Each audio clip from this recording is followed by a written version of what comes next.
committee of the whole meeting of the Board of Education. Mrs. Perino, can we have a roll call? Okay. Simmons? Here.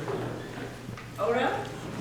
Did you want to call? She said she wasn't ready to vote. She said that if she, I suggested she could listen, you know, what's going on, but she's unable to really respond. Okay. Carol? Here. Marks? Present. Forrest? Here. Huckabee? Here. Paredes? Here, and a quorum is present. First up, we have audience comments. Visitors wishing to comment upon an item on the agenda will be recognized for consideration of that item.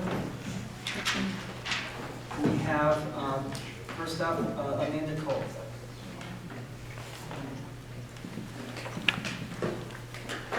Good evening, board, administrators, and faculty. My name is Amanda Cole, and I'm speaking on behalf of fourth grade parents that are concerned at Middle School. Many of us were in attendance at the September 28th board meeting. May I interrupt for just a second? Sure. For consideration of all, can we eliminate any mention of names? Oh, I'm not going to mention it. Okay, just want to make that clear. Yeah, I just said the school. Okay. We're fourth grade parents at Middle School. I appreciate it. Thank you. Many of us were in attendance at the September 28th board meeting and addressing the same concerns. And as a result, at this time, the issue has not improved. Additionally, at last week's parent-teacher conferences, the same teacher broke down in tears in front of quite a few parents, in which time she should have been focused on student performance. And we are concerned parents, and we're thinking that her mental state and inability to manage her classroom can be an issue. We implore the board to take swift action on this issue. Our students desperately need a certified teacher to assist them in the class, whether it be assisting her or in place of her, in her stead. Their educational needs have suffered long enough. Additionally, the same teacher shared with some parents that she has a high number of students with interventions, and she admitted that this may be happening because she is absent. She also could not guarantee that her presence would be in the classroom on a consistent basis in the future, because she is still dealing with prolonged personal issues. At this time, approximately 25% of the school year has been gone, and our students are still in need of a certified teacher on a consistent basis. Our students are also your students, so we are asking that you take this issue up and address it immediately. We need your help. Thank you. Thank you. Next on the request for comments, we have Valencia Harris. Good afternoon, board. In addition to what Amanda Cole was saying, I too am a concerned parent at Heather Hill. And this concern is also in regard to the same fourth grade teacher at Heather Hill who's frequently absent. Myself and other concerned parents have been supplementing our children's education outside tutorial to help keep our children on track, because we feel right now that our kids aren't getting the proper education that they should be getting as a result of the teacher's frequent absences. Myself and my husband personally have enrolled our son at Masters Plus right up the street here in Flossmoor. And we've also hired a private math tutor to help keep our son on task, because we feel that he's not getting that right now at Heather Hill. Furthermore, on behalf of myself and fellow concerned fourth grade parents, we really appreciate it if the district could provide our children with some sort of after-school tutorial program to help keep them on task. Thank you. Thank you. Thank you. Are there any other further comments? Thank you very much. Next on our agenda, we will hear a school presentation from Parker Junior High School. This is an informational item. Tiffany Washington, Parker Junior High School teacher, and a few students will share a presentation regarding Team BFF with the Board of Education.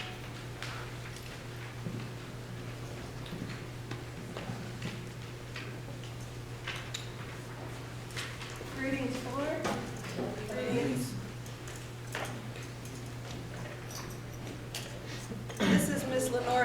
and she just wants to tell you what Teen Bully Free Forever means. Okay.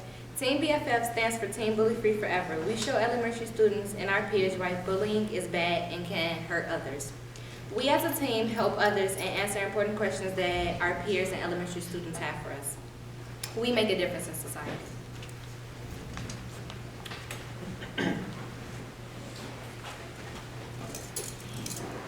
There are a lot of anti-bullying programs out there, but what makes Teen Bully Free Forever different is that it is student-based, based on what the students desire to present.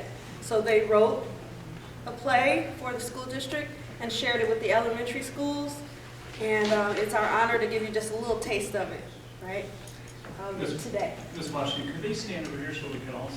Absolutely. Thank you.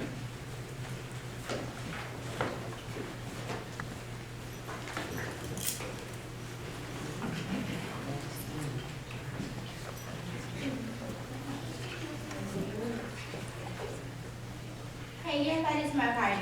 Thank you so much, Janelle. Here you go. You're invited to my party. Hope you'll come. Thanks, Janelle. You're invited to. Hope you make it. Thanks, Janelle. How did you get this? You're not invited and you're not either. Haha, that's your other friend. Hey girls, why are you excluding people from your party? That's not fair. Who are you? We don't wear skates anymore. That is not the point. The point is I'm here to help you. Well, I don't need help. I'm the most popular girl at this school. Yeah, she does need help. Yeah, she does. Well, we're here to help you see how you make other people feel. How would you feel if there was a party you weren't invited to? I wouldn't care. Neither would I. I think I would. Exactly. I think you should go and make those girls feel better. Excluding people is not cool. Well, it's too late. We already passed out the invitations. It's never too late to make a change. I'm super cool, and I have the power of change. One touch from me, and you too have that power. Now, let us sing a song while our newest hero gets changed. You might know it.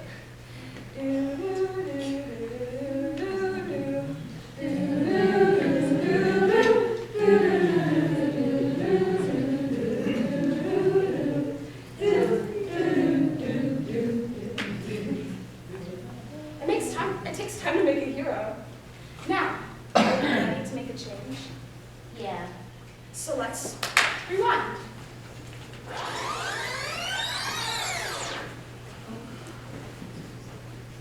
Hey, you're invited to my party. Hope you'll come. Are we going to do a treat? I feel so happy.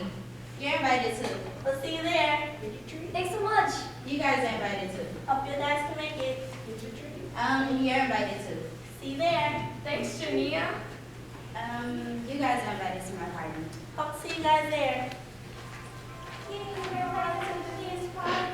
See how much happier everyone is? You did that. You are truly a hero. Yeah, and I didn't even eat the cake. Of course you don't. You don't need a cake to be a hero. Now, where are we going, Jania? We're going to a party. Oh, we weren't invited. Very funny. Let's go super cool. Let's go upstanding.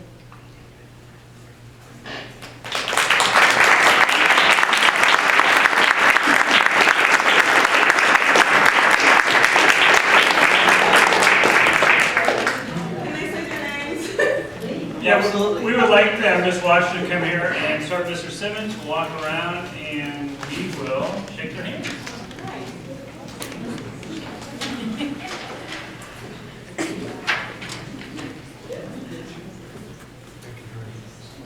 Ms. Washington, we were given 5 names, so we have 5 certificates, and to make sure we get more, we give us the other names. Okay.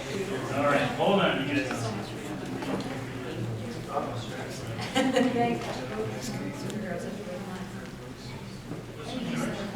Congratulations. Is your name here? Okay. Congratulations. Congratulations. Is your name?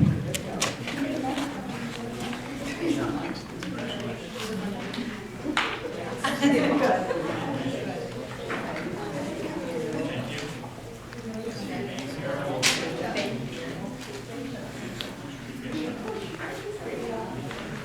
Yeah. Thank you. Is your name? Thank you. Thank you.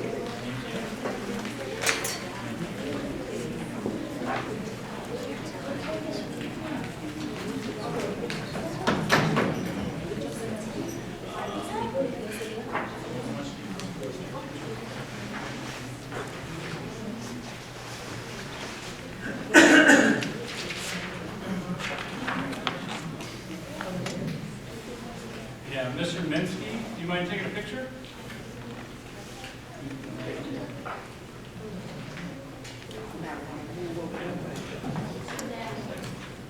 All right, guys, huddle up a little bit.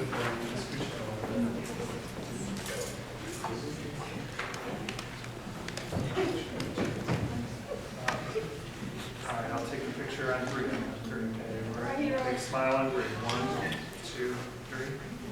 And take one more. 1, 2, 3.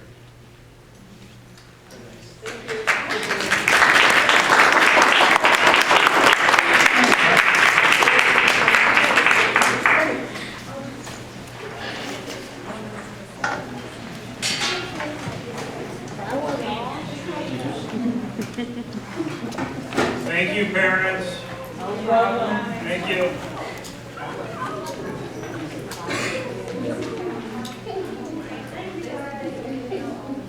Before we proceed with our regular agenda, we have a one item that is carried over from the previous agenda.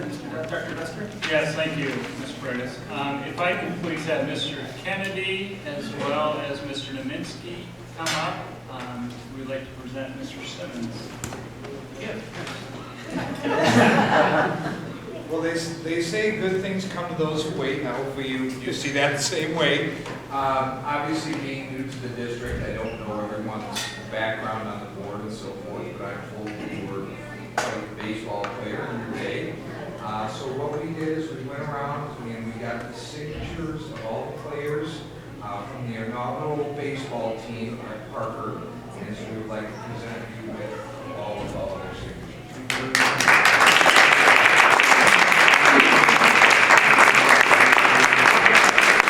I have to tell you, Mr. Simmons, they felt terrible at the last board meeting.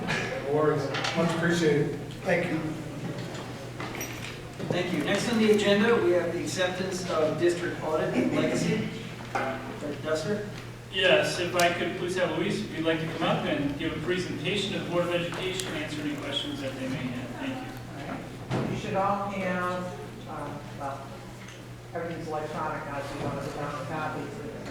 Show all the copy of the financial statements and also the audit communication letter. So if you can turn to basically page 1 and 2 of your audit report. Your financial statements are prepared on a modified cash basis with accounting. That means other than some fixed assets, depreciation, your financial statements present money in, money out. Our reporting and financial statement states that we believe they're fairly presented in accordance with the modified cash basis of accounting. It's the highest form of opinion you can get on your financials. If you turn to pages 3 to 3H, there are a lot of pages in the audit report, but pages 3 to 3H is the management discussion and analysis, and this is a nice summary of what's in the financials. So the first page, if you would turn to page 3D.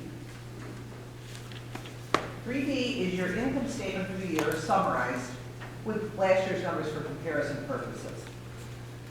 Now, if you take a look down toward the bottom, you basically had a loss of $1 million for 2015.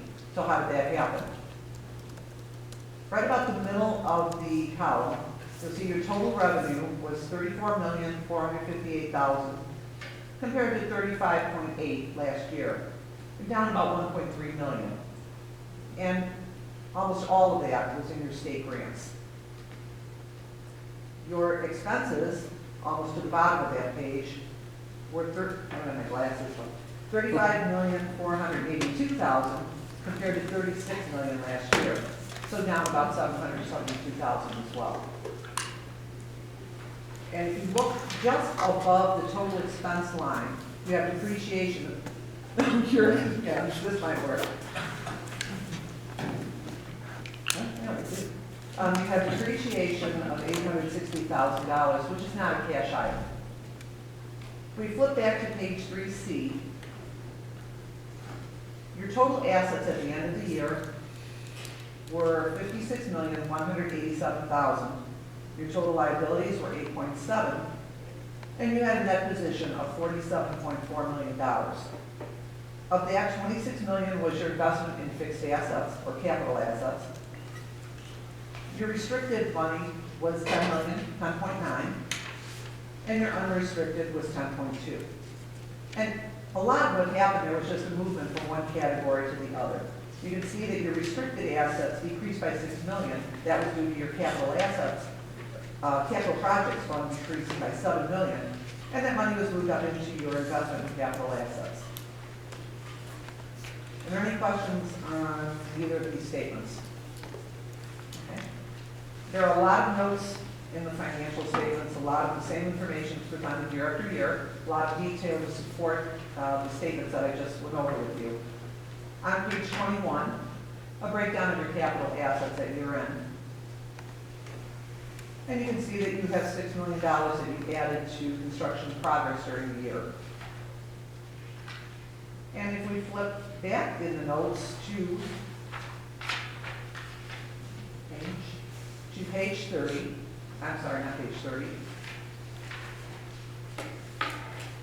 Roger glasses aren't helping me. Very last page of the footnotes.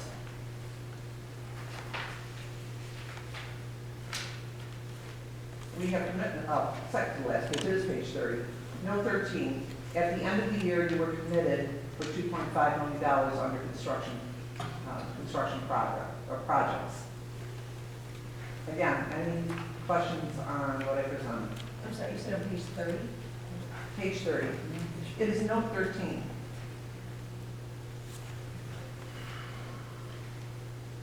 Okay.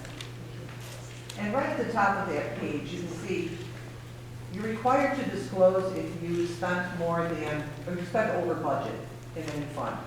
And you'll notice your general fund, you spent $3.6 million more than budgeted. That's not real. What that is you have on behalf payments made by the state that you're required to report as revenue and as expenses. So that's why it appears that you overspent, you did not. Again, are there any questions on anything in the report? Okay. The other letter you have is an audit communication letter. This tells you if there have been any significant changes, if we had any significant, large, unusual adjustments that needed to be made, and there was nothing like that.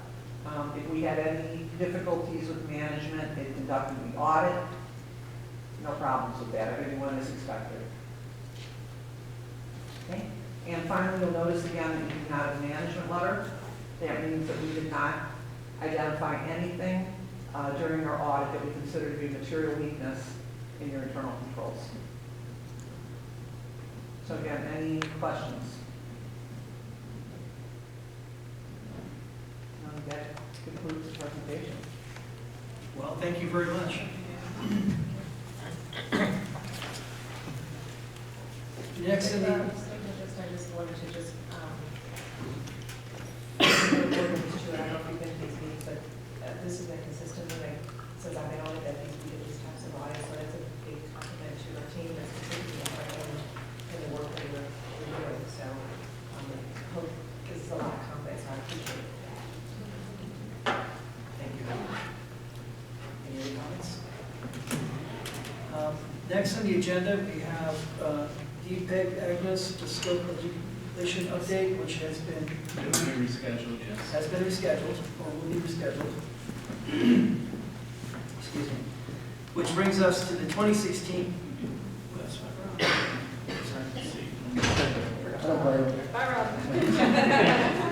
Oh, I'm sorry, just which brings us to the acceptance of the district investment report. Dr. Duster.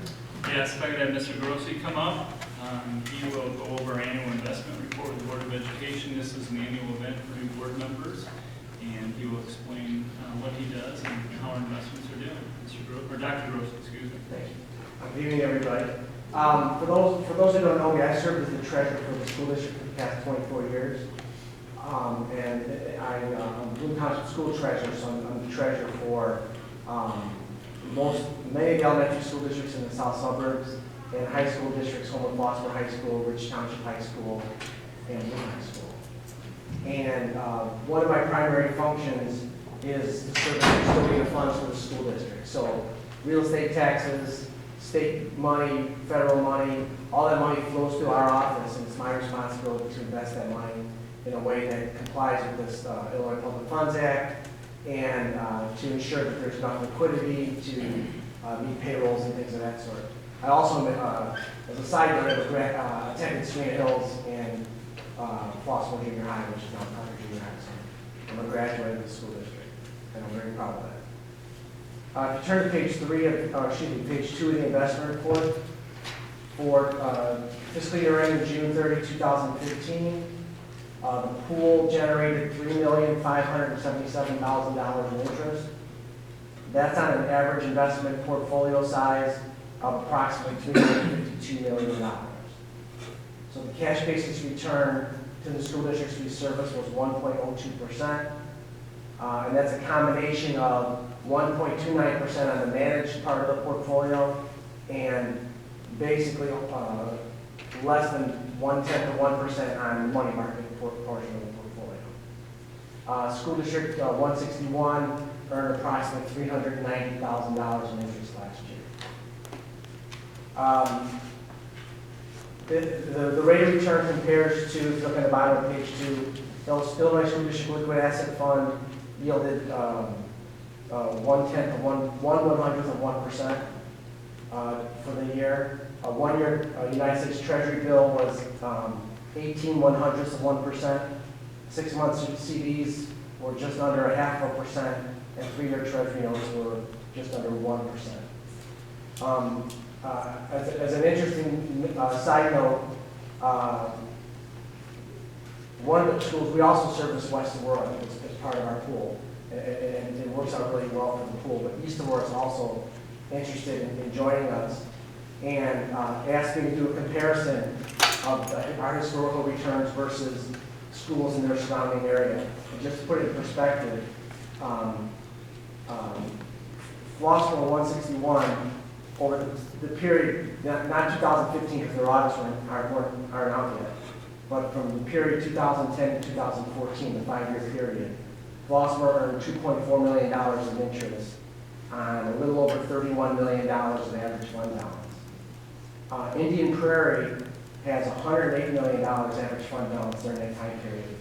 So well over 3 times, and they earned $1,359,000. So had District 161 had the same rate of return as Indian Prairie, they would have earned approximately $218,000, with $397,000 versus $2.4 million at 161. Oswego, with a $64.5 million average earnings, earned $445,000 over a 5-year period, and Batavia with $21 million worth of average fund balance earned $535,000. So the pool concept has worked well for all the school districts that we service. And just one example of how it works well for us is West Aurora, for example. West Aurora is in King County, and they collect their taxes in June. So we get about $40 million in June for West Aurora, and that's coincidentally when all the teachers are being paid for the summer, which is a big expense month. So rather than having money short-term and having to mature on that day, we're able to extend out because we know we're going to get money in from West Aurora. So there's always money coming in and out. There's about $350 million that comes in and out during the year, so that flow of money helps us to extend out on the yield curve and be diversified.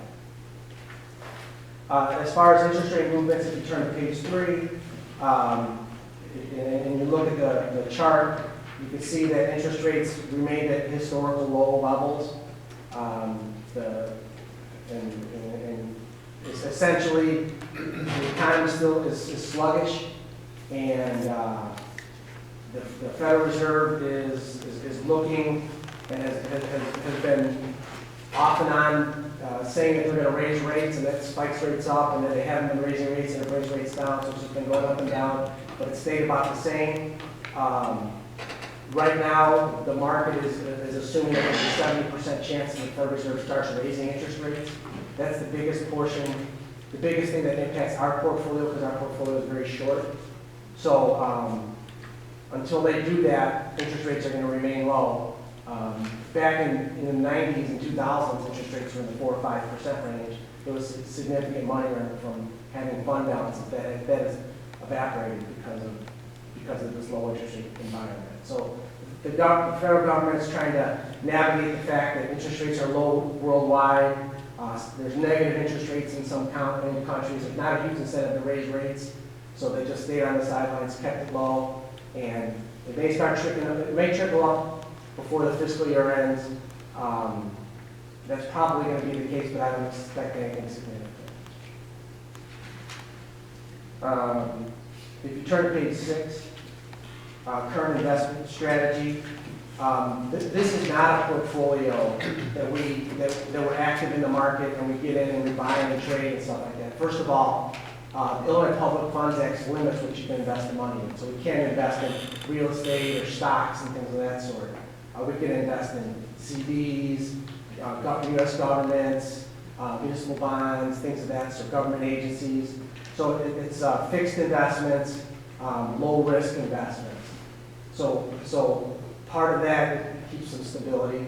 And then the other thing is that because of the uncertainty primarily from the state and when the state is going to give money, for example, we haven't had any money from the state this year, other than general state aid. So all the reimbursement for special education expenses in this district, the district hasn't given us anything yet. This is the longest they've gone without giving school districts money.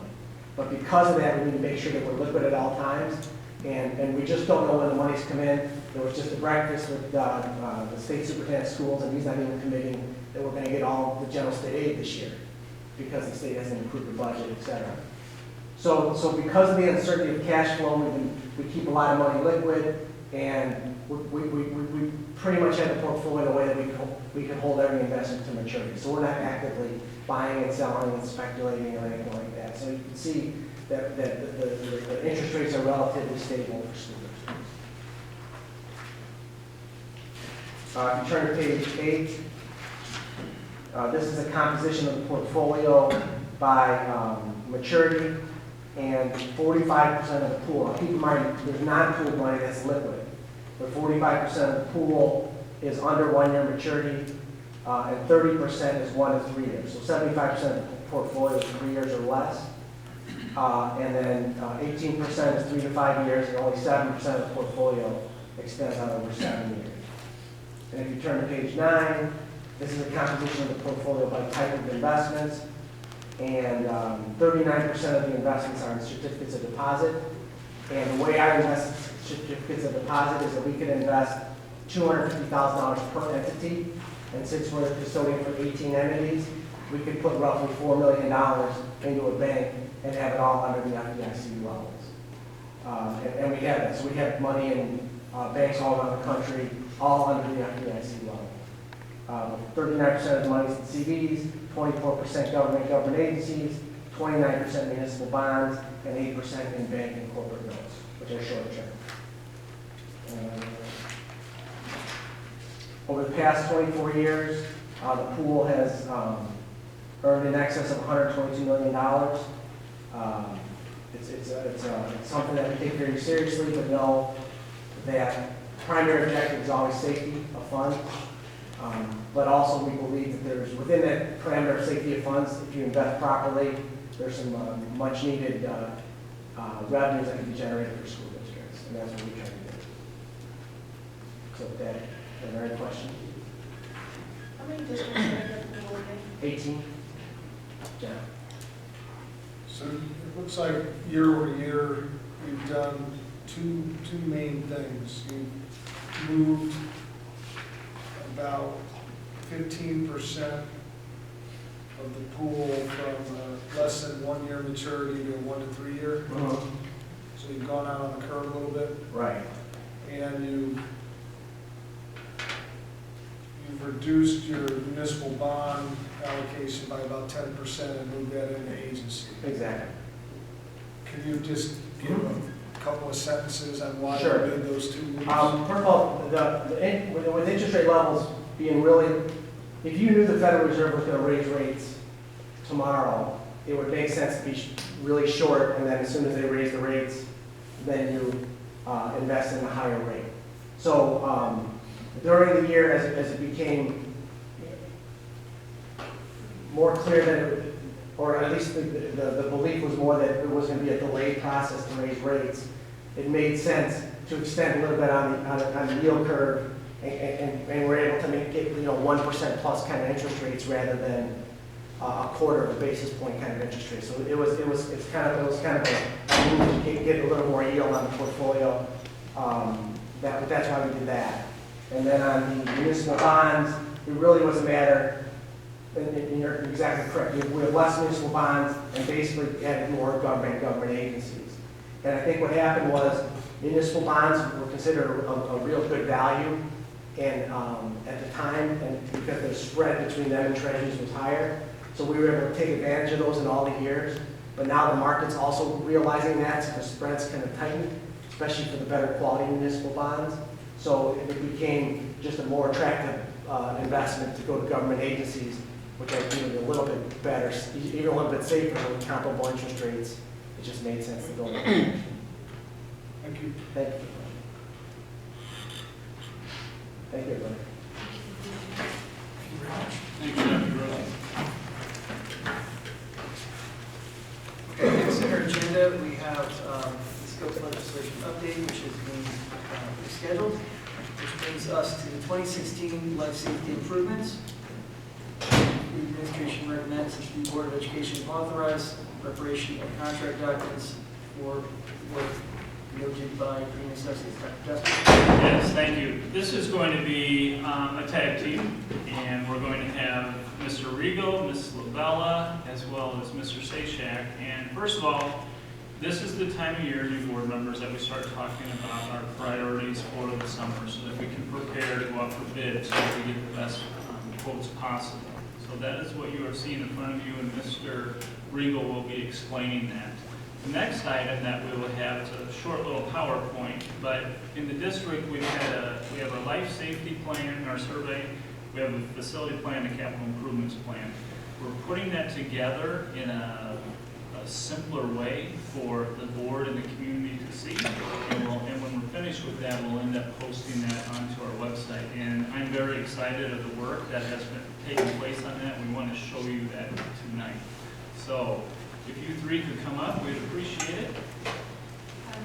This one first, then the last one, and the one over.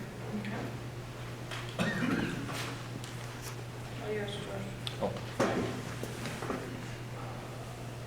Good evening, everybody. I believe you all have this memo, probably. This kind of summarizes what we're looking to accomplish this coming summer.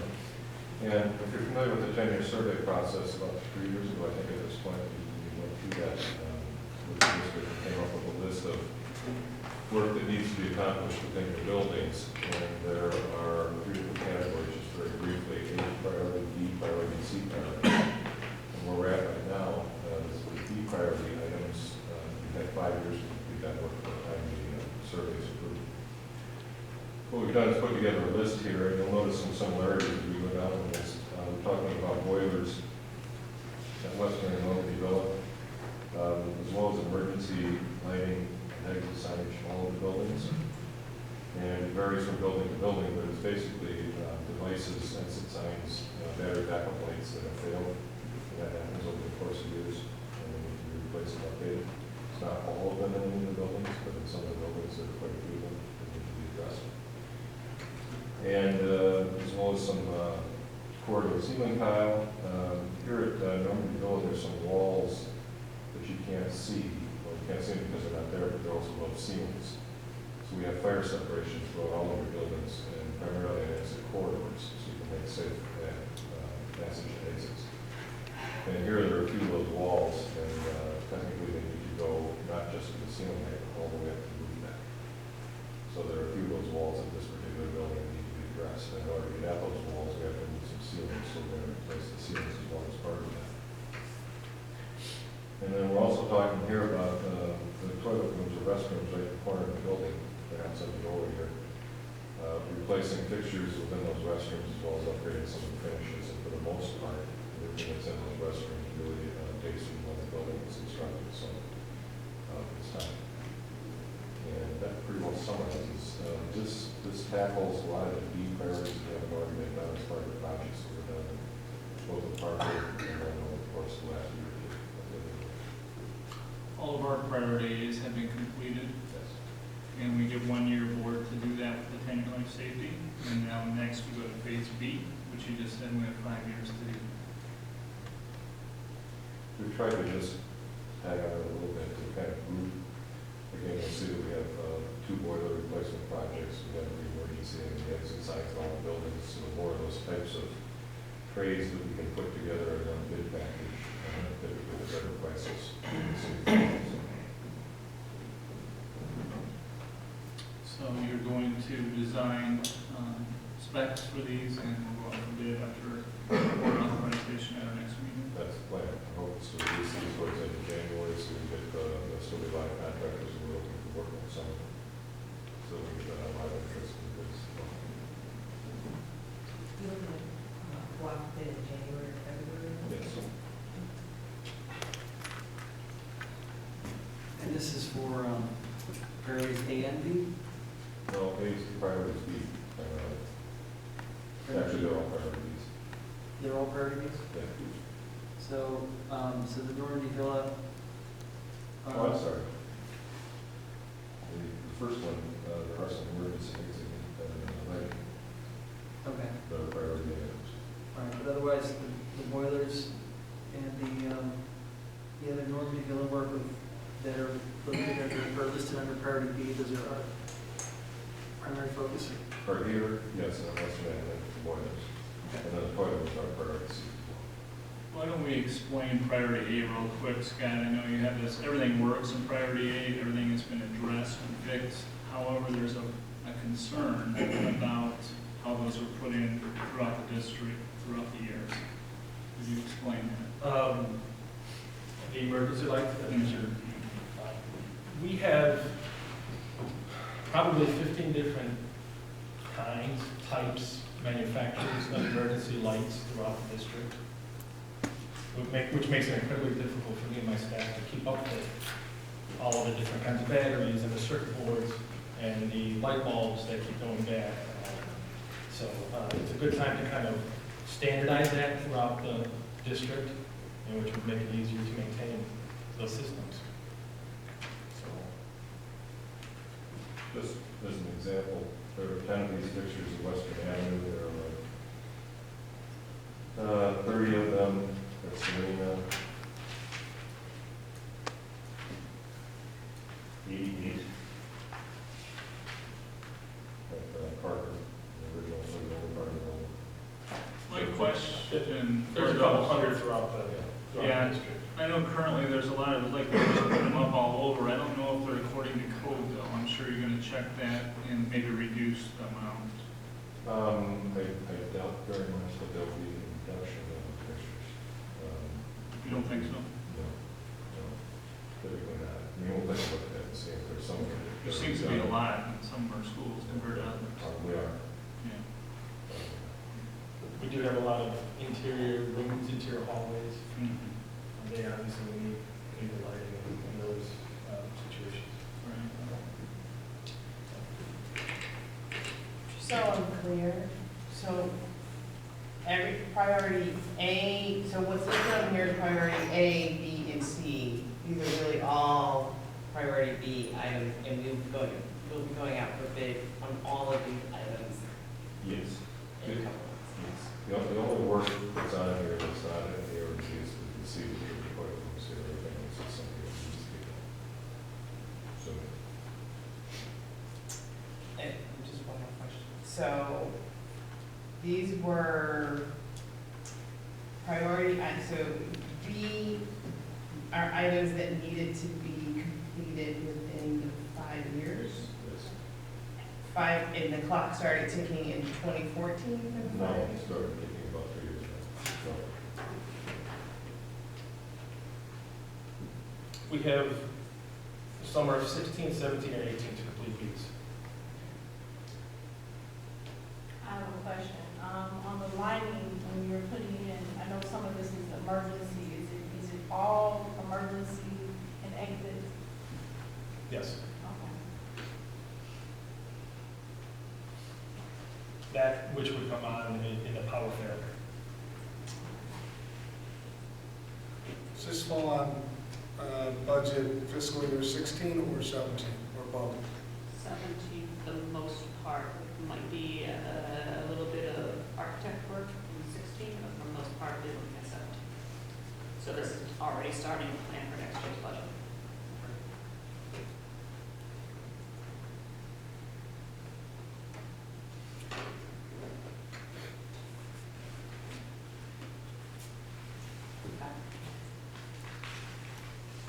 Any questions?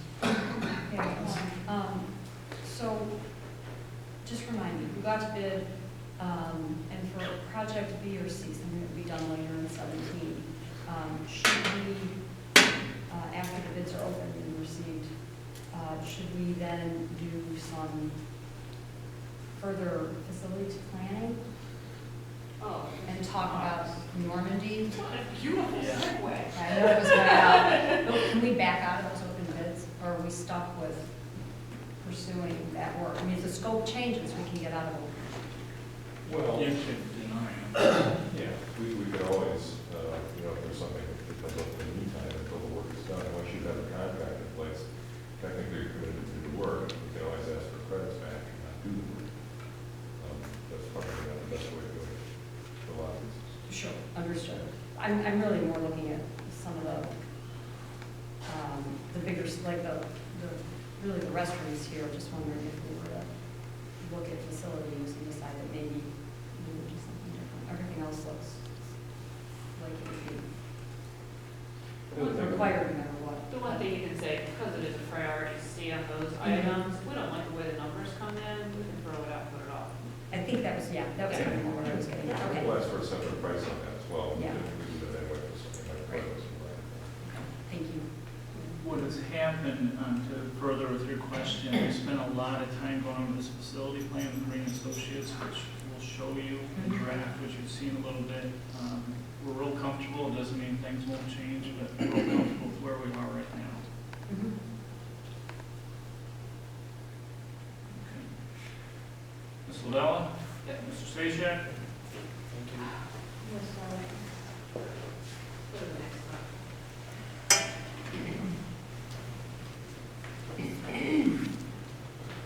It seems kind of obvious, but why do we plan? We have a facilities plan, we're planning the plan, is really kind of where we're at right now. Obviously, facilities are very expensive to maintain. But good proper maintenance does save you a lot of money in the long haul. For example, roofs. A roof can have to be redone in 15, 20 years if you don't take care of it. If you take care of it well, you can keep that roof for 30 years. So, you know, a lot of these things that we want to look at and really plan on doing are designed to, you know, make sure that we're taking care of the facilities that we have in a good, meticulous manner to make sure that we're not having to go out too early for any of these items, especially the expensive ones. We definitely need to do appropriate planning with finances, et cetera. Our life safety survey, this was the perfect time to do it. With it just having been filed, we took care of all those priority A items. You're working on your priority B for the next 5 years. It'll be another, you know, it's a 10-year survey, so it goes on in a 10-year cycle. But within that cycle, you need to make sure that you're doing all the other things. What we're finding here too, and it feeds right into your long-term strategic plan that you've just been talking about, is, you know, it flows from the maintenance of your facilities into the health of your fund balances, because besides ongoing operations and paying teachers and doing those things, facilities is a huge expense. And so we need to make sure we do things smart. We're finding a lot of inconsistencies, not just with the lighting, but every building has a different set of locks. So we have different keys for everything. So we're, you know, all those things that we want to take a look at, does it make sense to make them more consistent, to have, you know, just better across the board? You just spend an awful lot of money on asphalt, blacktop, and so on. We need to be seal coating those every couple of years. So what we've come up for you to take a look at is just kind of the taste of where we're headed, and we are hoping to bring to the board probably mid-spring. And what it is it is a document that would be revised every year. It is a 5-year look at how we are going to maintain our facilities, what we're going to do. So besides speaking to our architects and looking at our 5-year life safety survey, or our 10-year life safety survey, and looking at all those priorities maybe and seeing which things that we think we should be doing, we're also going to be speaking to the building principals and taking a look at what it is within that building as a whole that are issues for them and should be an issue for all of you to maintain the facilities. So, Kathy, if you can go to the other document.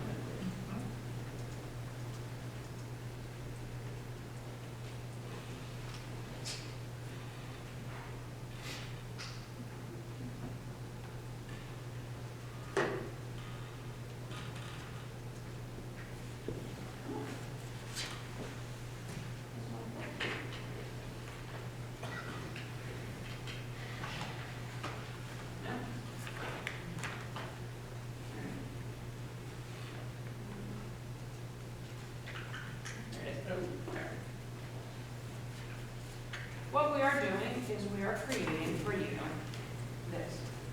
When it's done, it's going to be probably 20 to 30 pages. Okay, I think it's the first page. Every building. Oh, you get the latest updated one. Okay. You have a pretty picture now. What we're doing is we're putting together, for every building, you're going to see the picture of your building. And you're going to have your basic demographics. Where is the building located? Who is our principal? What grades are there? Which are the originally built additions? The original piece, where are the additions built? How much square footage is in there? How many classrooms there are? The acreage, your capacity, and your enrollment. So it gives you just a real basic what your building is. Okay. All right. Then Scott's favorite picture. Yes. So here's a footprint of the building. You see right here, this is Flossmoor Hills. The tan is the original building. This blue is an addition, and then the green is a further addition. That was added in 2002. We broke basically all the systems, the major essential systems down into four columns there, description of the system, the type of equipment, of that system, the age or the installation date, and then the condition of that equipment as it stands now based on a 5-point system of brand new, excellent, good, fair, or poor. This should at least start giving us an idea of which systems we should be looking at and putting on our radar as which ones are going to start to fail first. And you'll be able to do that, then compare it across buildings as well. And you can get this, get the updated one. So what's going to happen is for every single school that passes around, what we're going to do is put together a description of what work needs to be done in the building. Where the funds are going to come from, whether it be a life safety fund, regular O&M funds, some other different kind of funding source. The estimate of how much doing that project is going to cost, and which in the 5 years we plan on projecting that facility maintenance to be done, including seal coating, including all of those things that you'll be doing for your summer projects and pretty well done. Once you have every single building, in the end you're going to have a summary that instead of the description, it's going to actually have your building, and again, the years across the board, so you can see for one solid year at each of the buildings, here's the total of how much we're estimating the projects to cost for each of the 5 years. And then every year, we'll drop off the current year and project out one more year and just keep the cycle going. And then we can use this towards your 5-year projections in your financials, your 5-year total financial projection, as well as having a good plan of which we can analyze our buildings and decide how we're going to take care of them from this point forward. And that's what we have in plan. And we'll be back in March. Can't wait. So right now, this is information only, we don't need to part of us. Correct. Right now, we're just giving you a small taste of what we are working on with green, because we know we're starting to bring you already for the summer, and it just feels like such a disconnect. Like, okay, well, we're bringing you this, but what's the real big picture? What am I supposed to be looking at? What else has to be done? How does this play out? And so what this hopes to do is give you that nice consolidated picture that says, okay, I get it. At every building, these are the things that need to get done, and in what year these are going to get done, and here's how it plays into my financial picture. Okay, well, that sounds fantastic. May I just add something real quick? I applaud you for doing that. Not every school district does it. And Fran is right, and that, you know, you're looking at a roof that's easily $500,000. And if you don't plan for that kind of work, you can get caught. So, good idea. Thank you. Do you have any further comments?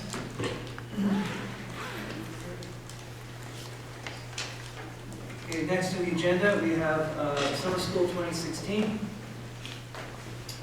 The administration recommends the district continue to offer summer school programs for students in kindergarten through 7th grade in the area of skill building for both language arts and math. In addition, the administration recommends an enrichment program utilizing Odyssey D&T. Dr. Kester? Thank you. We have our summer school principal with us tonight, and he is going to talk a little bit. He has information for the board that I'm sure all of you approved already, and he will be providing a recommendation as stated by Mr. Paredes so that we can start planning for next school year. Thank you.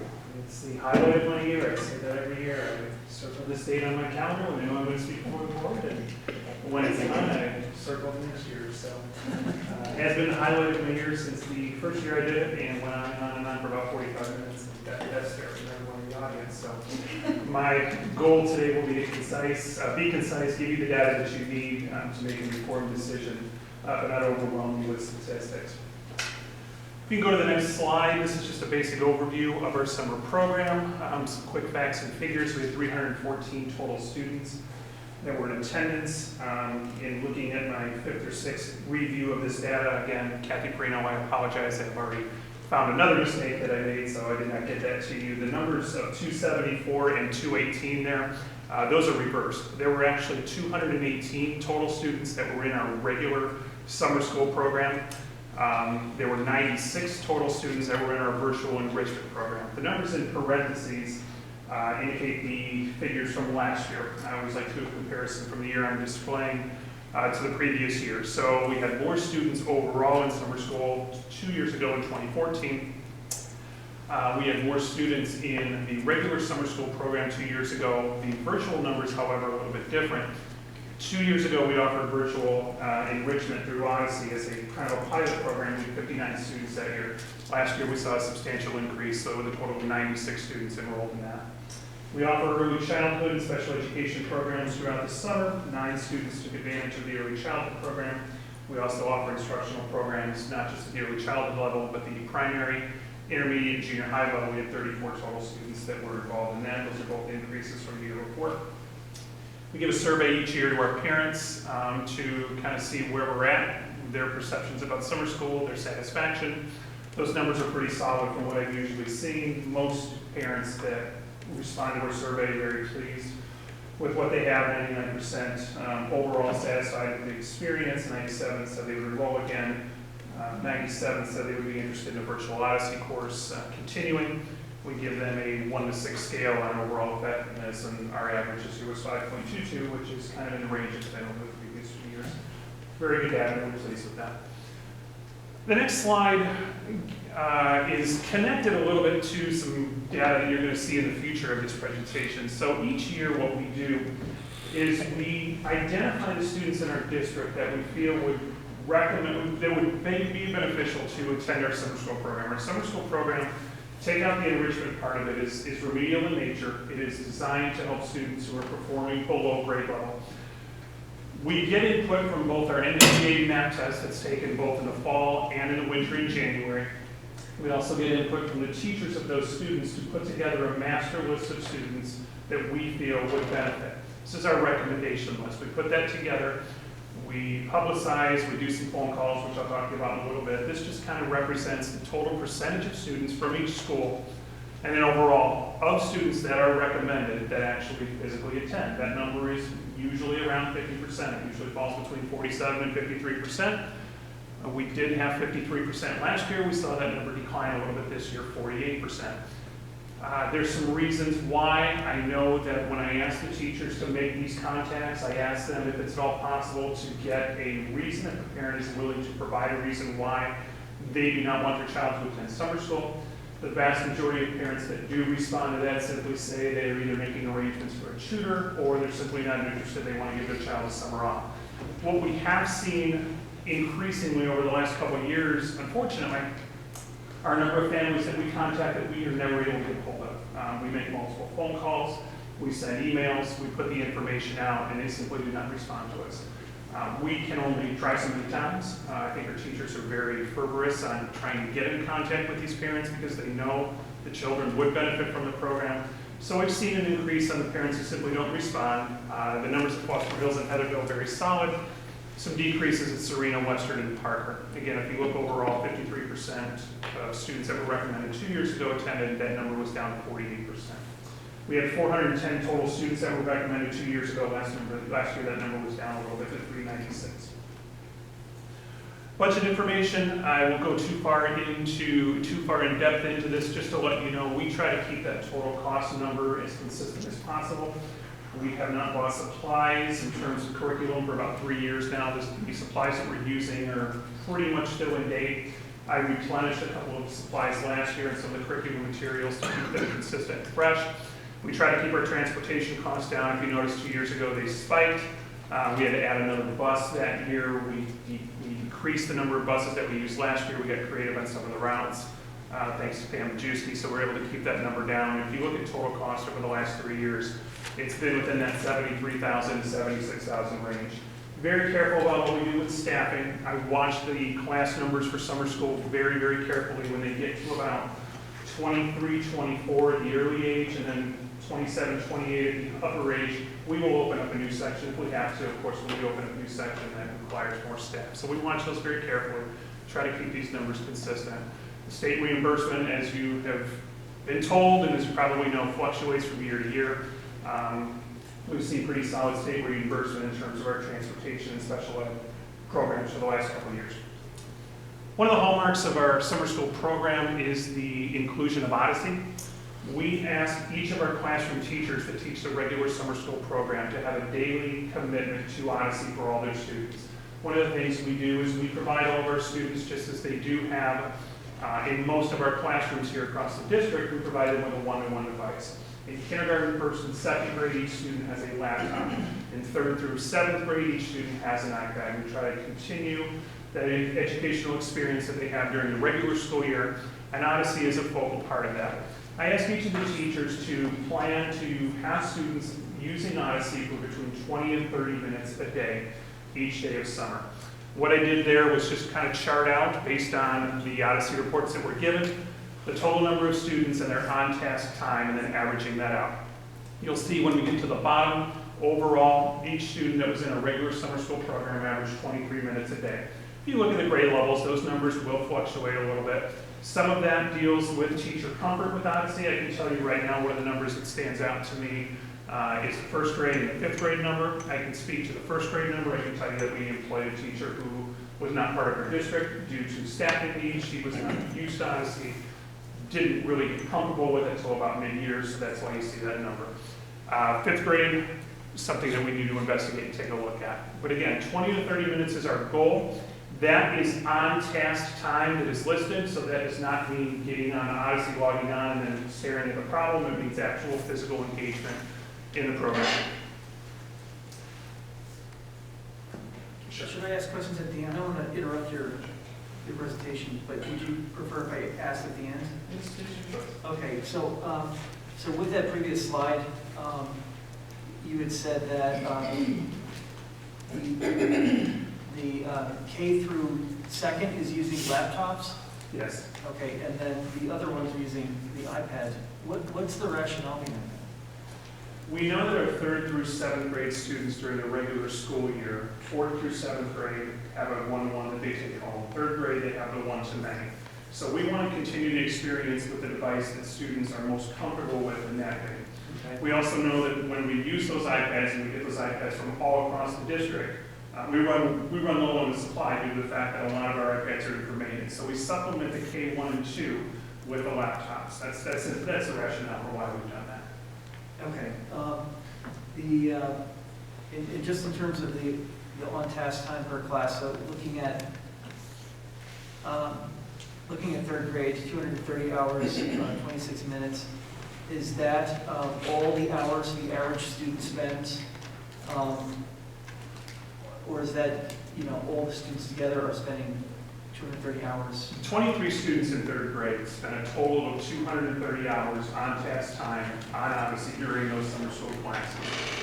Okay, so that's all the kids together, all 23 of them. If you take all their time, their hours that they spent, you added them all up, that would be 230 hours. Take the 230 hours, we then divide that by the total number of days that are in the summer school program, which are 23 days, and we come up to the daily number of minutes that those students For spend. each student. Yeah, that's correct. Okay, so, and so then what is the percent of Odyssey time that they spend compared to the other instructional time? So they have a 180-minute instructional day in summer school. By the time this year, we served breakfast, so that took about 5 minutes off of our instructional day. So ballparking it at 175. If our goal was 20 to 30 minutes, you're looking at between, I'm trying to do some quick math in my head, between 10 to 20% of the instructional day is spent on Odyssey. That's our goal. Okay, so, all right, so 10, okay, all right, thank you. Our next slide deals with virtual summer school. 2 years ago, we started a pilot program for students who either did not want or would not have benefited from our estimation from that remedial nature of our regular summer school program, or simply wanted to stay fresh and keep up to date over the summer, not lose some of that information we see sometimes in the summer brain drain. 2 years ago, again, we started that. We had 59 students that took advantage of it. The first year, we had 96 that took advantage of it last year. That program is pretty solidly predicated on the use of Odyssey, both at the K through 2 level and then at the 3rd through 7th level. We also, in speaking with some of our junior high math teachers at the time, noticed the fact that when students in 6th and then eventually in 7th grade made the jump to honors algebra or algebra 1, many of them initially struggled with that jump. It's a steep climb when they make that move, but they are introduced to algebraic concepts that they're not used to. And what we had 2 years ago when we had a math teacher that then moved on was she designed a curriculum through Odyssey that was specifically tailor-made for students who were making that jump. We initially offered it for students that were in 6th grade. We then saw the need to also offer it to students in 7th grade. Basically, in Parker, without getting into too many details, our students can make the jump from advanced math to either honors algebra or advanced math to algebra 1 based on a placement test. And we figured that that pre-algebra course through Odyssey that was specifically designed for them would help them make that transition. So that is an additional offering that we offer under the guise of the under the guise of the virtual summer school enrichment program. We saw substantial increases, as I said before, 59 students, 17 of which were in the pre-algebra program 2 years ago, jumping up to 96 and 33 students respectively this year. I did a very similar slide to what you saw 2 slides ago in terms of breakdown the number of minutes, the number of hours and activities that students were completing that were enrolled in the virtual summer school program. Those students do not come to our summer school site on a daily basis. They have 3 meetings that they have each and every summer, one at the beginning of the summer program, one in the middle, and one at the end, and they meet with a virtual enrichment teacher. It's kind of a check-in, it's kind of a professor relationship with college. When you're working on an independent study program, you meet with them at the beginning to get a plan, you check with them halfway through to let them know how you're doing, the teachers are able to monitor that, and then we have kind of a final check-in at the end. This was just to give you a comparison of how many minutes on average our students at each grade level that were involved in the enrichment program spent on a daily basis. The target for our students was between 45 and 60 minutes a day. That's a target, it's not a requirement. Please keep in mind that parents that are enrolling these children, what they're putting into it is what they're getting out of it. And I've got some data that's going to support that. So while our target is 45 to 60 minutes a day, you'll see that the average number of minutes that a student spent across the board was 39 minutes. Again, if you look at different grade levels, it fluctuates between a low of 30 minutes at the 6th grade level and a high of 52 minutes at the 3rd grade level.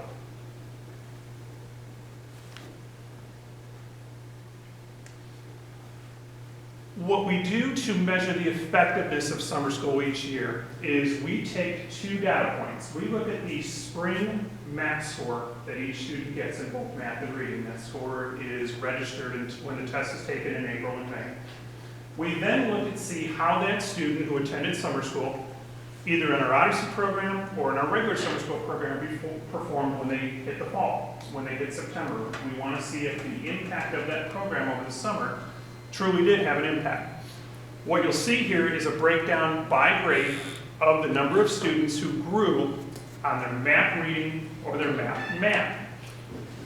Kathy, if you could go to the next slide real quick, and then we're going to come back to this one. When I initially went through these numbers and took a look at them, these were some numbers that I really was hoping for higher things on. If you take all of our students at the K through 7 level, take their reading score from the spring and their reading score from the fall, only 41% of them grew. If you take their number at the, if you take their math score, you had 46% of them grow. I also factored in the fact that we have always used growth as an example of a student who either maintained status quo or in fact grows. For example, if I scored 232 in the spring, if I scored 232 in the fall, we've always included those numbers as someone who either maintained or made growth. I felt it was important to give the board this year a little bit more of a deeper look and kind of take out that status quo. I want to show you true growth. I want to show you students that are truly moving forward. So you're going to see this on other slides, but I want to illustrate it here first. I also took the number of students, the percentage of students that truly showed growth. They actually increased their score. It was 39% at the K through 7 level. It was 44%, 39% for reading and 44% for math. I also did have a separate column for those pre-algebra students because we wanted to measure the effectiveness of that specific program within Odyssey to see if it was working for them in math. We saw some great numbers last year, and I think the numbers that we saw this year, again, were very solid. 63% of the students either maintained or made growth in K through 7. When you take out that status quo figure, the number is 53%. Now, Kathy, if you could go back to the previous slide, those numbers in and themselves are a little bit troubling. I'm shooting for numbers that are in the 50s and 60s to see growth. So I spoke with my virtual teachers when I was doing and putting this data together, and I said, can you give me a breakdown of these enrichment students who spent a certain number of hours in the program over the summer working on themselves versus the number of students who really weren't meeting the requirement that you had set out? And they said, well, a good benchmark number would be 8 hours. That averages out to about an hour and 20, hour and 30 minutes a week. It averages to about 20, 30 minutes a day. And we're shooting for 45. But I took the 8-hour benchmark and I kind of ran the data again to see students who spent 8 hours or more in this enrichment program working on their own, how did they achieve? And the numbers were really, really staggering. If you go down to that bottom line where it says students meeting the 8-hour requirement, if a student spent more than 8 hours over the summer working on this independently, 57% of those students actually increased their score in math, while 60% of the students increased their score in reading. Again, I go back to the statement I made a couple of minutes ago. It's clear that families and students are getting out of what they put into this program. We have many students who their parents will enroll them, they will pay the fee, and they will log in Odyssey the entire summer. They won't even return phone calls that we try to give to set up schedules. I don't really have an answer why they do that. It's money that they're spending. We're giving them the option.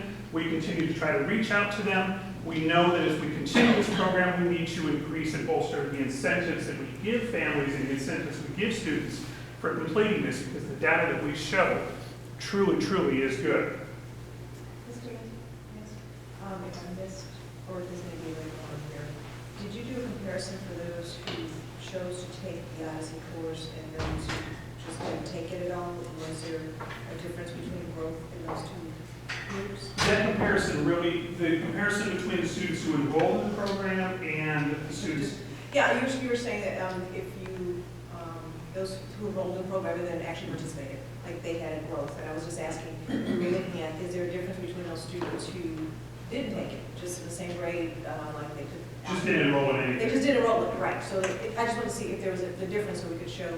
No, I did not do a comparison of all students that were enrolled in the program with every student in the district that wasn't enrolled in the program. I think I was looking for specifically that algebra piece because of what you said, that steep learning curve. And then, moving forward, I think that would be, we could do a comparison of all the students who are making that jump that do take advantage of the program versus the ones who do not, and could do a difference, and I think that would be wise to look at that data moving forward. The virtual program, is that open to all students? It is. It is. We have students who fall into that category that they are recommended because they're performing below grade level. And we had several students this year who fit the bill of that really wanted to get enrolled in the enrichment program. And by all means, I encourage them to do that because if they felt that their child would benefit from a little bit more of that loose structure, a little bit less of that face-to-face classroom interaction, a little bit more of that independent work, we certainly encourage them to do that. We also had a lot of students in the past and this year that their families simply want to put them in summer school whether they need it or not. Because let's be honest, it's 3 hours that they can come in, they can stay fresh.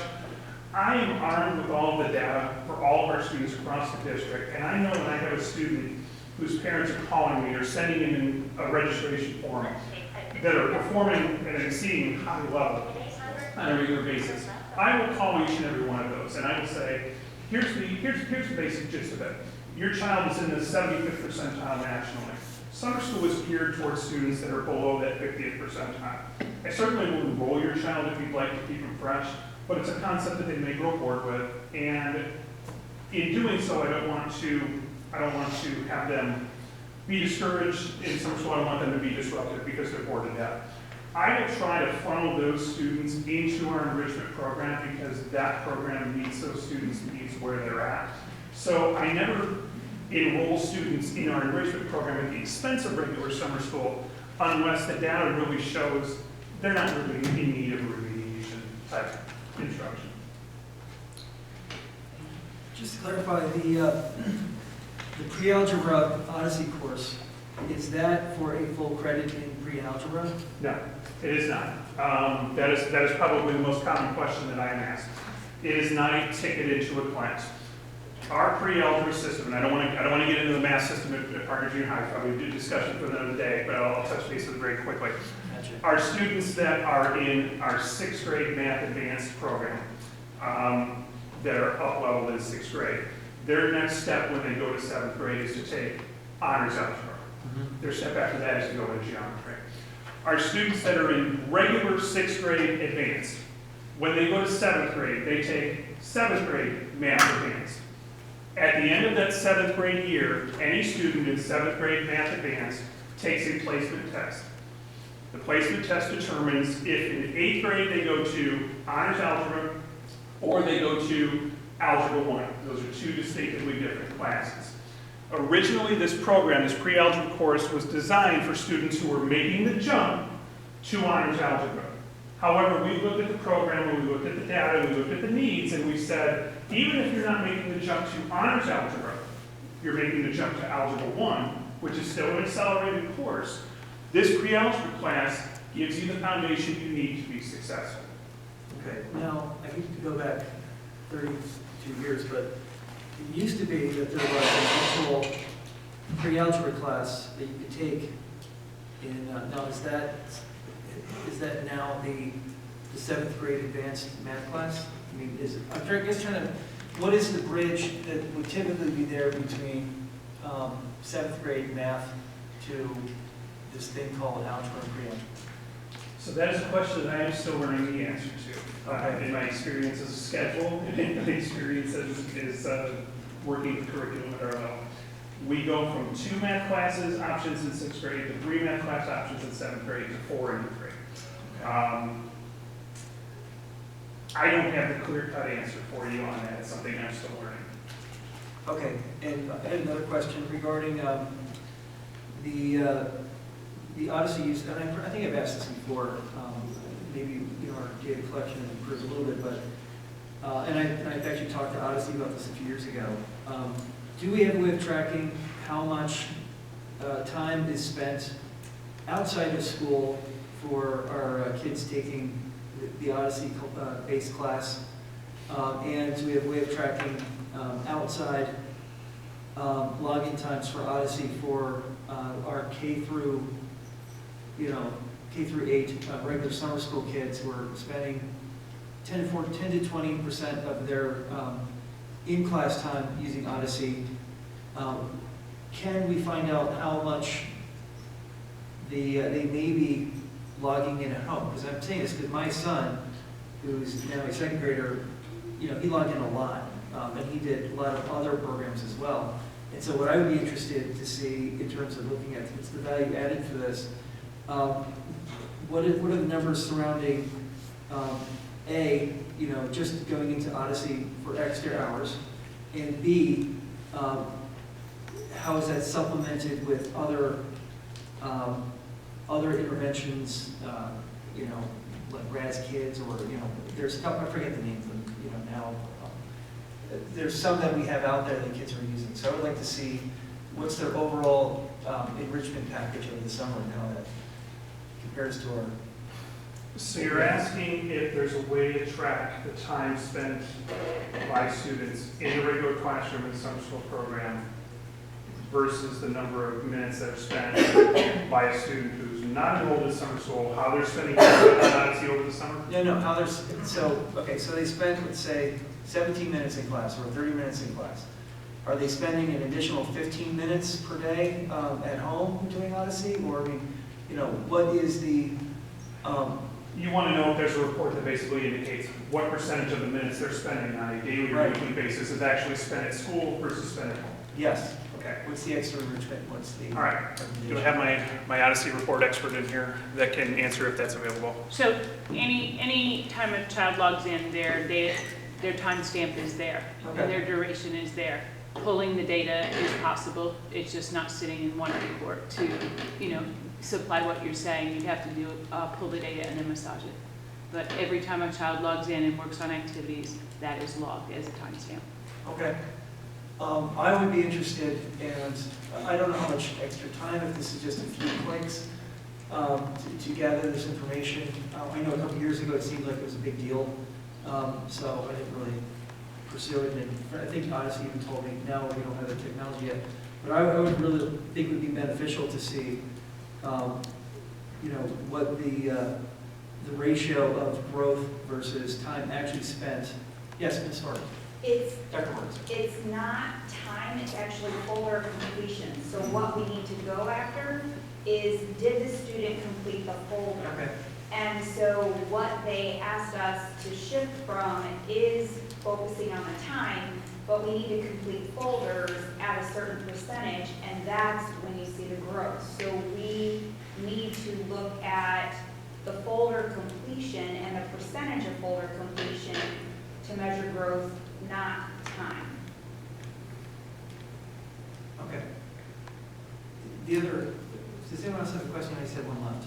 I want to have the mic. The other question we had regarding this was, in terms of student growth, what does that look like? Is it, we've had a certain percent that was status quo. Where does that fluctuate above that in terms of the student is, if we're looking at spring map to fall map, where we say, okay, their status quo, which I think is fair because of that dip. I think if we're staying even, that's pretty good. But where do we see an increase above that in terms of looking at growth? Is it one rate point? Is it? Okay, I can give you two answers to that, because what I did, we use that spring score to kind of be the launch pad for our assessment for summer school. We test our students that are in regular summer school, as well as our virtual enrichment students. We test them in the summer. We take that, so the tail end of the 5th week and beginning of the 6th week of summer school, the last week, and we give them a shortened version of the math test. We don't give them the full test with 60 questions, and they'll take a good chunk of the day. So that we can determine and see Johnny, who scored a 205 in the spring, how did he do at the end of summer instruction? Did the summer instruction in that classroom have an impact? What I did this year that I had not done in the past was, in addition to providing you the number of students percentage-wise that grew at each grade level in both math and reading, I also averaged in their average RIP gain, total number of RIP points. And I will tell you, I did not do that from spring to fall. I did it from spring to summer. And the only reason I did it from spring to fall is the comprehensive amount of time that would have been put into that. But I felt it was important for you guys to see, when they're taking the test in the spring and they're taking the test at the end of the summer, what percentage are growing, but also how many points are they growing.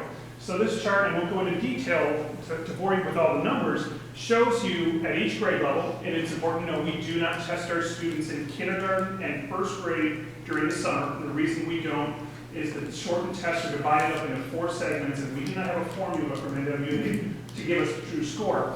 2nd through 7th grade, you'll notice that by and large, with one exception, if you look at this 7th grade reading percentage, the vast majority of the students do grow from the spring to the summer. Now, how many RIP points are they growing? Well, again, it's going to fluctuate. If you look at our 2nd grade students in math, for example, from the time they take the test in the spring, they're growing on average 3.65 RIP points. Now, being the person who collects all that data, I will tell you that those numbers, while an average, aren't necessarily always truly accurate, because you may have a student who drops 23 points, just has a bad test, and you may have another student on the other end that increased 15, 20 points. Right. So sometimes those average numbers are skewed a little bit if there's 1 or 2 outliers, and in some cases there were. The percentage is the true test to, is the summer school instruction taking place, is it benefiting the students from spring to summer? Again, those percentages kind of speak for themselves. When you get to the bottom, 63% of our students in reading grow, 66% of our students in math grow. And when I used to do this presentation, I kind of left it at that. What we wanted to start looking at is, okay, there were 396 students who were recommended to attend summer school last year. 47% of those students took us up on the offer and they came, 53 did not. So we want to look and see, from spring to fall, let's compare the students who were recommended and did attend versus the number of students who were recommended and did not attend. If you look at our numbers here in K through 7, percentage of students that were recommended and did not attend that maintained growth or grew is 49.7%. Compare that to the students who recommended and did attend, our number was 2% higher. 2% doesn't seem like a lot, but that is a substantial number. Again, I put in the status quo when we don't count the number of students who simply maintain growth. The percentages were 38.7 at the K through 7 level versus 47.3 who did attend. That is an 8.6% increase. That is a substantial number as well. Does that graph, do those facts and figures make sense to everyone? Because this is kind of the meat and potatoes of, is summer school truly working? And I just ask one question. So these are only the students who attended. Are we dealing with the virtual students at all? We've moved past the virtual students. Now, I gave you the data on the virtual students. Now we're on the regular summer school program, 3 hours a day. Yes. Okay. Students on the left were recommended but did not come. Students on the right were recommended and did come. That's our math number. If you go to our reading number, again, very solid figures in terms of what summer school does. 50% of our students in reading who did not attend grew. 54.9% who did attend grew. Is 4.9%, 4.9% larger. Again, if you don't count status quo, it's 47.4 to 51.4. That's 4%. So again, I kind of look at this as the overall indicator: is the summer school instruction working? Are the students that are going, that need it, are they growing at a higher rate than the students who were recommended and did not go? And the answer in all 4 quadrants this year was yes. Are we seeing growth or an improvement? Just looking at the growth of the kids who have attended, have we seen that number going up, or has it been roughly? You know, last year, and I don't have the numbers in front of me, last year I know that the difference in math from students who did go and didn't go was higher than the numbers I just gave you. I also know that the numbers in reading were actually negative. We actually saw 2% less students grow that did attend versus that didn't attend. And that was something that the board tasked me with trying to find out exactly what was going on. We emphasized guided reading in our classrooms this year. We emphasized, collaborative problem solving in our, we emphasized Odyssey. We really took a look at that. I brought in some other resources that I found here in Normandy Villa, some nonfiction, some fiction. We emphasized vocabulary use because we wanted to see that reading number reflect the hard work that the teachers are putting in. We wanted to see it match the math number. Obviously, the math number came down. It's still substantial, but the reading number is something we're very proud of because that was an increase from what we saw last year. Sure, absolutely.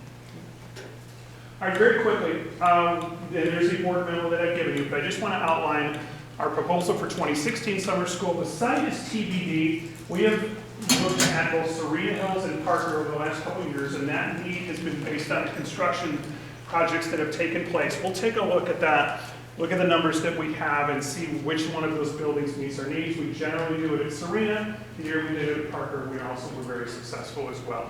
The schedule, I believe if we don't have any snow days, our last day of regular school this year is June the 3rd. We will commence summer school a week from the following Monday, which is June the 13th. It will run 6 weeks, 4 days a week with the exception of the 4th of July holiday that is off. It is a 3-hour program daily from 8:30 to 11:30. That 3 hours gives 90 minutes of language arts and 90 minutes of math instruction.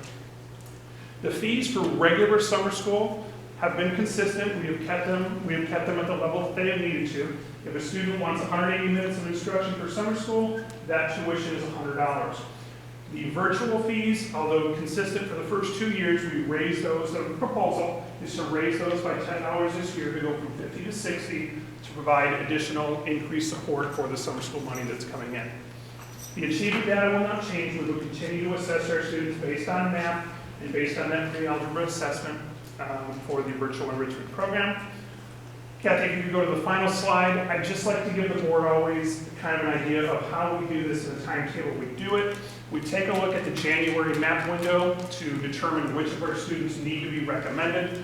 I gather all that information for all 5 of our schools. I send that data to each individual teacher in the district with the names of their students who performed below national math numbers and say, would this student benefit from summer school? Most often the teacher will say yes, sometimes they won't. Sometimes the teacher will have seen substantial growth from a student, or they'll simply indicate to me, the student is very, very bright, just doesn't test very well.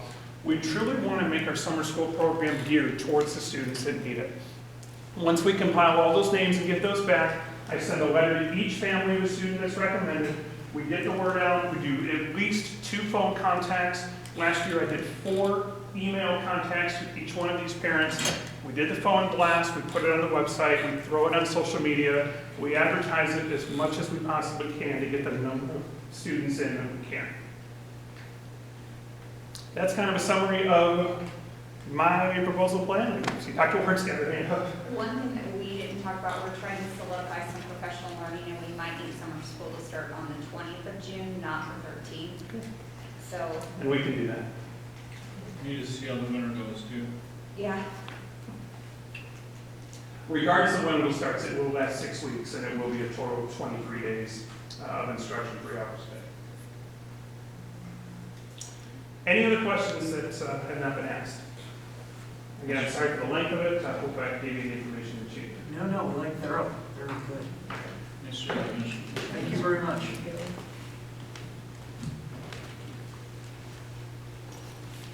Okay, next on our agenda, we have coming to order with Mrs. Odom. However, she was unable to make it tonight, so we'll push that to our next cow in. I just want to add something. Oh, yeah, sure, go ahead.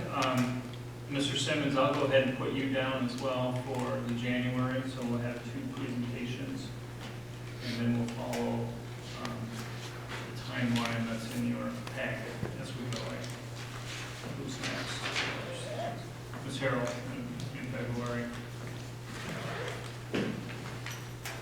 Okay, so next on the agenda, we have a discussion of excess equipment.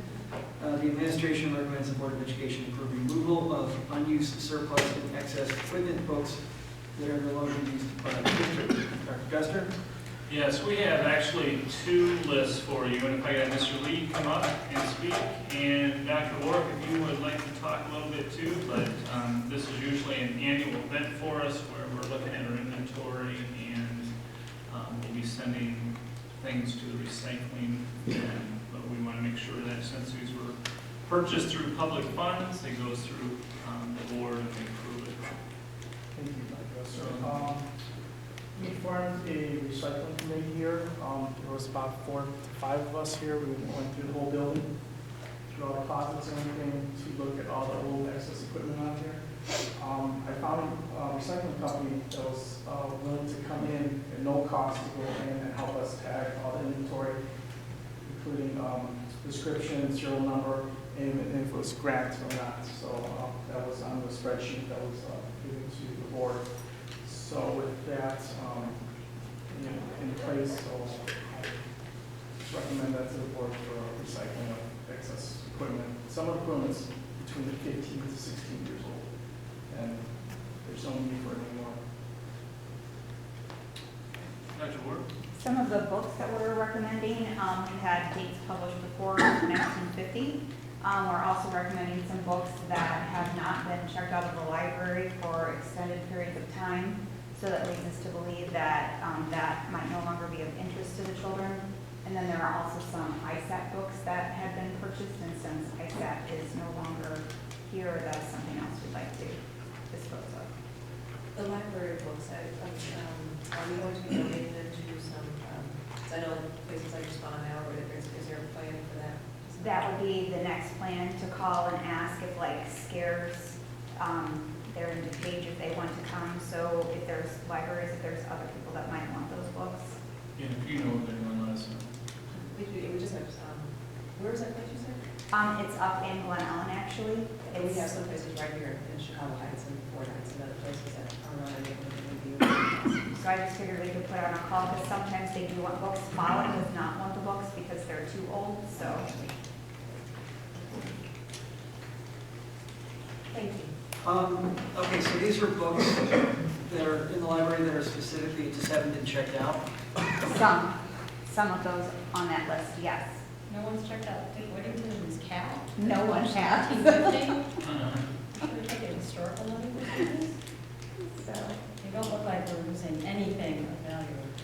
Well, I wouldn't say exactly that, but I think that. Did you read all those files? Kids haven't checked them out in how many years? I read them out, they took them out yesterday, read them all. They were fantastic. Which one's your favorite, Dick or the other one? Yeah, I think it's one of those things. I would. I think it's a poster. Anyway, so just, I guess, again, my concern would be that, and you know, one of the great things about the library is that we offer a lot of a variety for kids. Is this something that teachers might want for their classrooms as, you know, like extra? I mean, you know, hey, look, I have lots of older books in my house. they're actually the ones who initiated this, and were asking us, especially Sarah Rodinga was asking if there was something that we could do, because what we try to do is look at like all of the Newbery Award winners and all of that and try to replenish with books that are new and coming. So that would allow us, because we don't have unlimited space, so that would allow for a refresh of different books and stuff that we could purchase across all 5 buildings. Okay.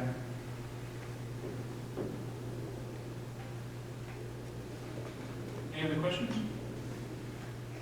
So the equipment is just primarily old computer equipment? Yes, it's old LCD and CRT monitors and older laptops, and just loose parts and stuff that's been sitting around the closets within the Normandy building. Okay. Private walk-in closet, so it's nice. Those are their safety.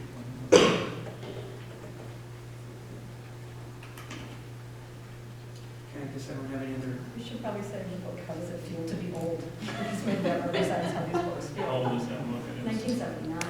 So it's really rather young, and I'm sure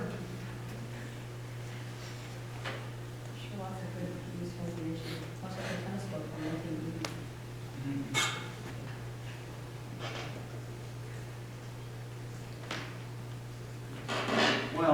get a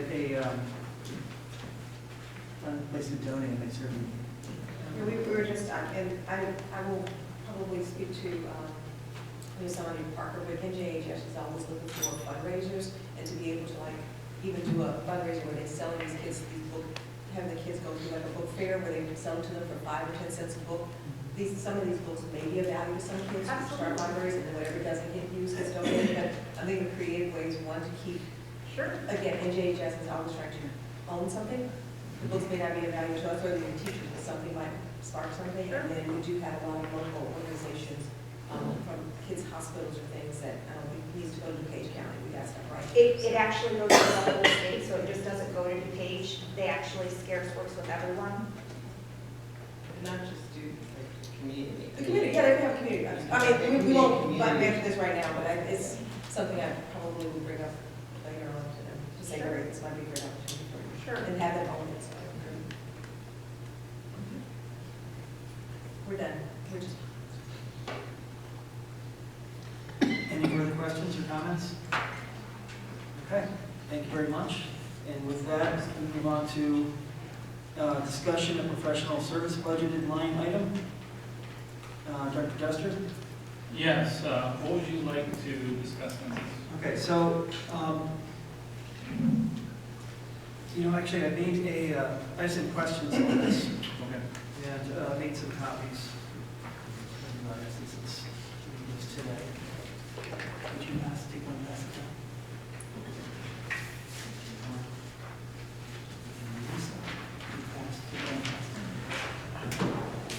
down? Okay, so I had some questions about this. I think the biggest issue is that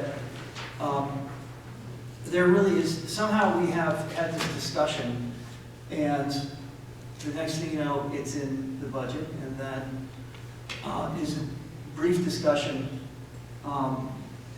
in executive session related to another issue, but there's no real footprints of how it got to the discussion into the budget. The videotape that we had for that particular cow has been lost. Which cow was it?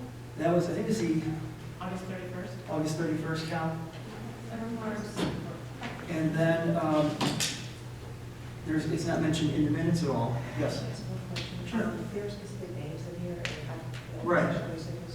No. So and that's something we can talk about later. I was going to sort of generalize on this, but it's just my position that we need to be very clear where the money is going and how it gets there.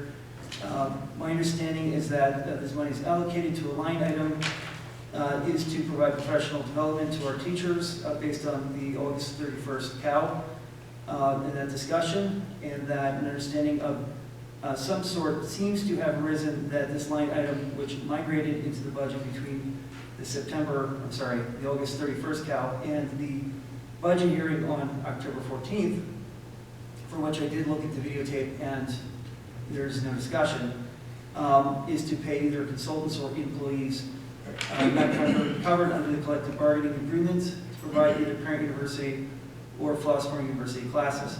I think that we should clarify some questions. However these questions are resolved, we need to have a very clear record of our decision and direction to the administration, and we need to have this recorded in some sort of written footprint. In terms of, I think we need to have clarity on things, on some of the things that it's being used for, that we can certainly talk about in executive session of the personnel. I think that we need to look at, what they're being paid. Is there a flat rate per session? I mean, this really opens up another discussion on, what's the rate? Is there a limit to the hours? What if they do the session more than once? Is that rate the same or is it different? If two are doing the session together, do they both get the full rate and split? And so with that, I think there needs to be a very clear proposal made to around this so that we have a very clear sense of what we're doing. Anyway, these are my thoughts. I think the rest of this would be more appropriate to talk about in closed session. But I think that needs to be something that is certainly walked through from the discussion we had at that August 31st COW, recorded into a budget item. Any comments, or can you carry this on? Okay. Just real quick, as far as at the August 31st, I had asked to continue with FIU and the parent university. We needed some people, and I named off some positions and some people at that time. I asked for about $10,000 to $12,000 to do it. There was a $20,000 line item that was had been removed prior that summer, spring. Anyway, the board had stated that they want to put in the $20,000. So that's how we got into there. Now, Tony, real quick, because this seems very odd, and I've been working with you very closely. Can you explain to the Board of Education real quick about that video? Because there is no video that's posted of August 31st. And if you remember, Tony and Scott were in a car accident that day. So they were here, and can you explain a little bit what we're doing right now to gather that data? Currently, right now, there was an issue with the SD card on there, on the memory card. So what we did was, we got some recovery software, try to recover what we can from here. We were unsuccessful, so therefore I had to contact a vendor to try to help us out in trying to recover the data off of the SD card. Currently, they're still working on it right now. So that's what that is. In the minutes, I think it just stated that we just discussed the budget. So I provided a scope of work for the Board of Education. I was asked to do that, and it answers a lot of these questions that are on there. So are there any other questions This the board like to ask? This appears to me to be, I'm confused as to why this has become an issue. This appears to be very detailed, specific questions about roughly $12,000 of a $30 million budget. $12,000 that the board voted to give discretion to the superintendent. As such, it appears to be way out of dance for. Actually, the issue is that in last recollection, we did say, we were talking about it, we would be interested in allocating money for for discretionary line items, so for professional development, but that was under the understanding that this would be something that would be run by the board, and we could see, what this was all about. What does discretion mean? Discretion? This means at the discretion of the superintendent. Okay. And so he's provided us the detail. No, he has not. This is something that we need to discuss in executive session, because that did not happen. The document that was handed out at the last meeting was not? No, that's something we need to discuss in executive session. I don't think that's appropriate to discuss it here. I think it'd be more appropriate to discuss it there. So, in terms of the August 31st COW, I have no recollection that we ever had any substantive discussion about how that would be used. We did have a discussion later on, which would be more appropriate to talk about in executive session. So I'd be happy to discuss that there. Under what topic would an executive discussion fall? It was presented initially in executive session and personnel. I'm sorry, I just don't understand what you're talking about. Okay, well then, once we go to the executive session, I'd be very willing to explain. So the board approved a line item to pay for Flossmoor Internal University and parent universities. $20,000 line item in the last budget.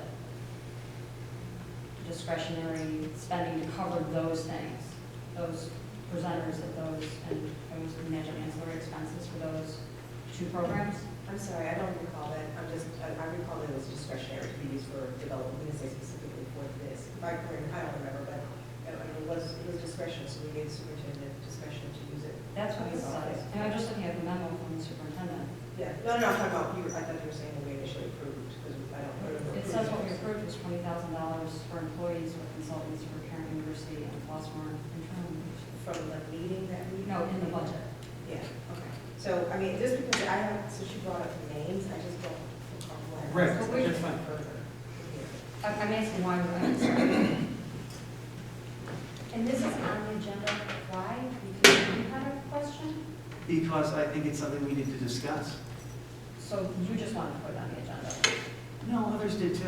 And when was it discussed that others wanted to put this on the agenda?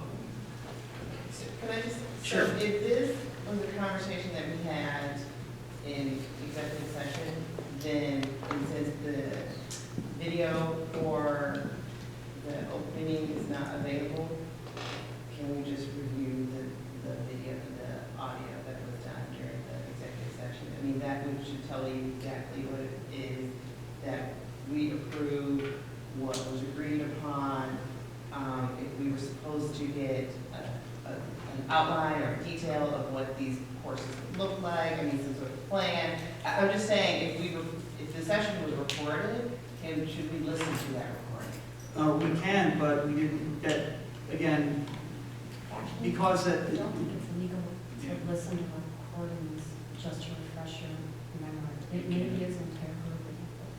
I know it's not for individuals. But just for clarity, we didn't, this is not an item that we just approved this in open session, discretionary item. This was not a executive session. We Is brought that it just up part of the in that. budget? Yeah, I mean, So you're talking as part of the budget, and these Yeah. questions weren't asked when we approved the budget. we approved it as part of the budget, but it was under the stipulation that Dr. Dresser would certainly run this by us first. Well, but so what I'm hearing you say is you don't like what you ran past you. No, there's other things that are relevant to this that are not appropriate to speak about here, but are certainly appropriate to speak about in executive session, at which time I'd be happy to explain. It just seems really murky to me. Well, I'm happy to Concerned that we're doing to things executive outside session. of the public eye, like how this ended up in the agenda. I mean, Well, this makes me very. as the board president, I can really just add it to the agenda. There's really no mystery to that at all, but But I you would be said- happy to go You said into other it. people wanted it on the agenda? Well, other people had told me that they thought that's something we should revisit. So I guess that's what I'm asking for, when and how did other people talk to you about that? Because shouldn't the whole board know about that? That's what I've been told, is it has to go in writing, it has to have something put on the agenda. No, that's something where if the board president hears something and says, I agree with you, that should be on there. Or in my case, I just happen to think it should go on there anyway. That becomes on the agenda. But you don't have, so your agenda item is to discuss something Okay, in closed session. I think we're getting into the minutia of how things go on the agenda. Okay, items this are is not- minutia, I'm trying to understand what Okay. that's to do. Well, I'm going to make a motion that we go to executive session. We end this discussion. Those who are in favor say aye. Aye. Okay. And that we finish this executive session. And with that, I make a motion that we go into executive session to discuss matters relating to negotiation, 5 ILCS 120/2, C2, and personnel ILCS 12/2, C1. And this item refers to personnel?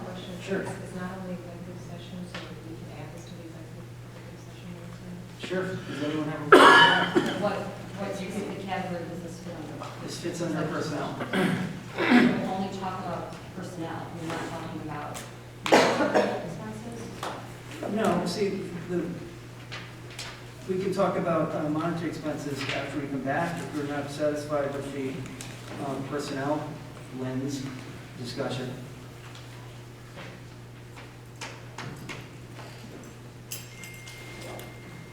Motion to enter into executive session, Mrs. Harrell. Second, Mrs. Worth. Mrs. Green, you need a roll call?